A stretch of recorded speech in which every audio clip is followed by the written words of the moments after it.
I get questions all the time. Where can I go to get reliable TSP information? I heard this on Facebook. I read this on Reddit. Is there a better place? Absolutely. Stick around. Welcome back to the channel, Furzonians. I'm Chris Barfield, barfieldfinancial.com. I'm a CPA, FURS expert, and the owner of a 9-week-old black lab named Bentley. Say hi, Bentley. This is going to be a quick overview on what resources are available at tsp.gov.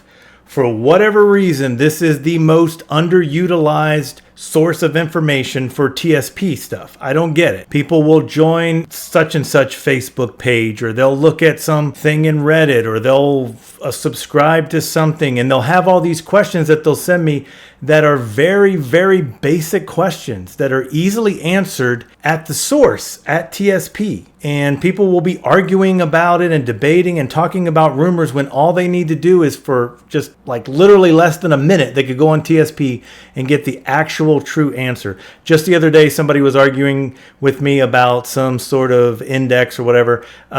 It's easily, everything's found. There's no reason to argue. Everything is on tsp.gov. Just look it up. I'm going to walk you through some of the resources that a lot of people don't realize exist. Many people don't know, and I don't think TSP does a fantastic job actually of explaining this to us TSP holders, but they produce booklets. That's what they call them, booklets, normally 10 to 20 pages about a particular subject, and it answers like 99% of the questions that you guys have about TSP. So the problem is on the website, they don't list a catalog of them. You can search for them. You can search up keywords and stuff. I've compiled a list of them.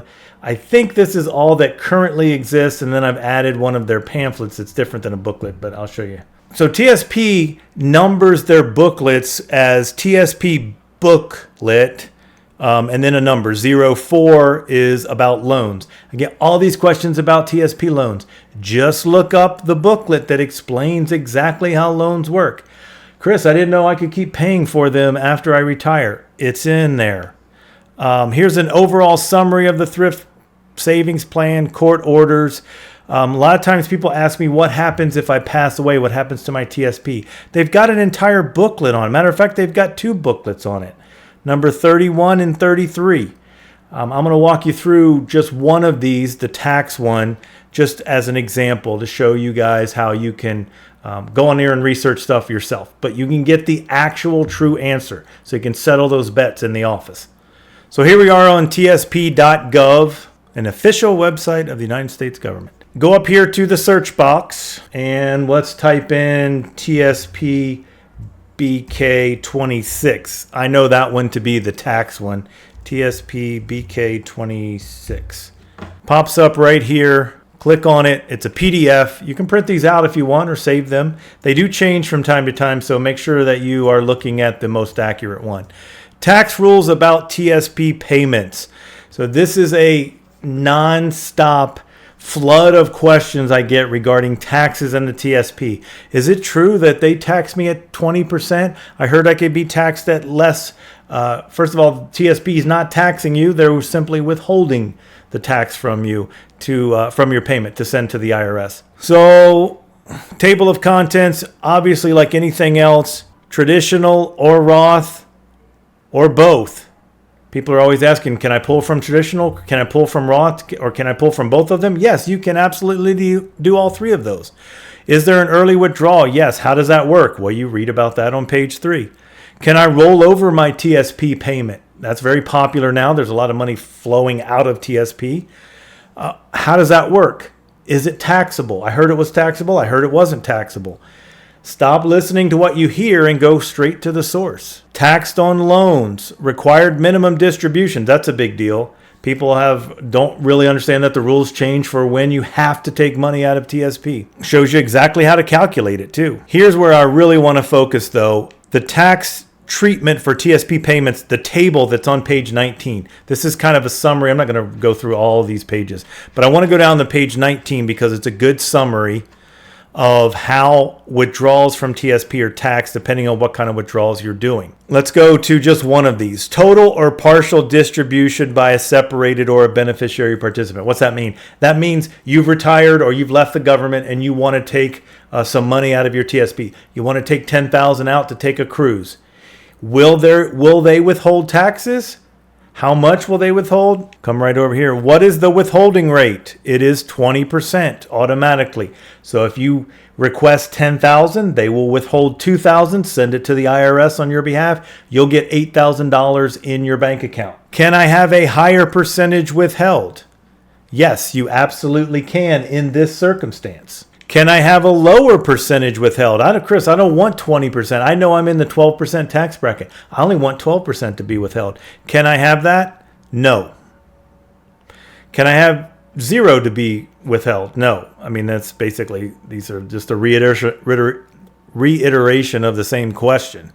But no. In some cases, can you have a lower percentage withheld? Yes, if it's an installment that's going to last for 10 years or more, a fixed dollar amount. All this different permutations depending on exactly what you're doing and what type of rollover it is or withdrawal or whatever. But this is a really good summary on one page that shows you how your distributions or your withdrawals or your rollovers are taxed if they are. When you're looking at these booklets, you want to make sure you have the most recent one. For whatever reason, TSP only puts the date that it's valid at the very last page. So if we scroll all the way down to the last page in the bottom right corner, you'll see that this one was created in January of 2024. Previous editions are obsolete. So if you've got a couple of these, or these rules change all the time, you guys know that. Congress is constantly making new laws, getting rid of old ones, whatever. Make sure you are reading the most recent one. If you've got a couple, make sure you're reading the one that has the date closest to today. I want to go over one more that's not technically a booklet, TSP LF 14. This is a really good information sheet that TSP just started to produce.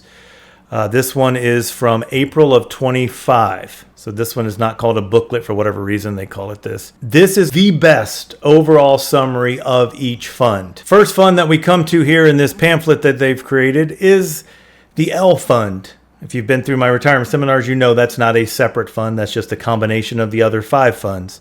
But this gives you a lot of good information. For whatever reason, the L funds, to me, in my experience, have been the most confusing for people. They buy multiple L funds or invest in multiple L funds, which you shouldn't do.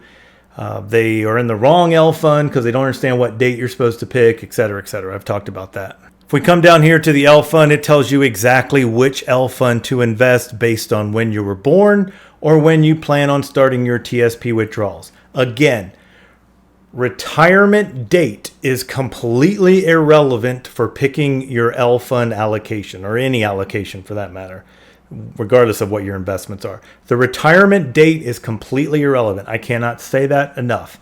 You base it on when you plan your TSP withdrawals. We have the G fund. Remember, the only one that's not available in the private sector, the only one guaranteed not to lose money, how all that works.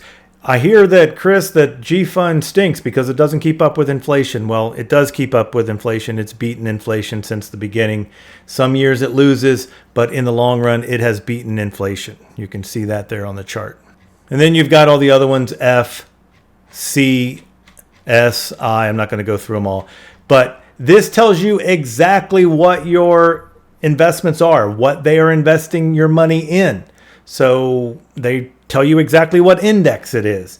There's no reason for you to try to ask questions from complete strangers on Facebook when you can go straight to the source in seconds and get the information. Once again, I'll show you the compilation that I've gone through and found. I know there's a bunch of numbers missing. That's because like 0, 1, and 02 and 03 have been taken off by TSP. They're obsolete, I guess. They've been replaced by other things. So the numbers are not, you'll see huge gaps here. That's just how it works. I don't think I've missed any, but I could have. So what happens if you can't remember the booklet number, or maybe you want to see if there's something else out there? go use the search bar. Go to tsp.gov, click on search, type in taxes. We'll search that. Forms and resources. Right down here you see TSP book 26.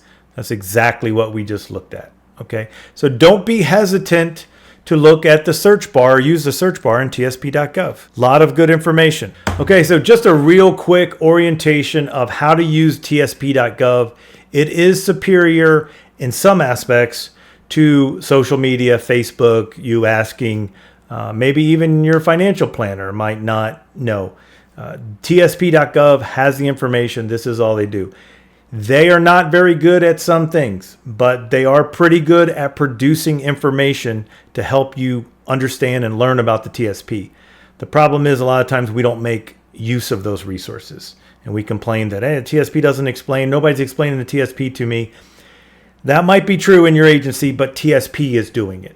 Okay? You just got to take the initiative yourself and go do it. All right? Hopefully that helps. Thanks for watching. Subscribe. Continue to post comments, ask questions, help educate your coworkers. And until next time, feed your TSP.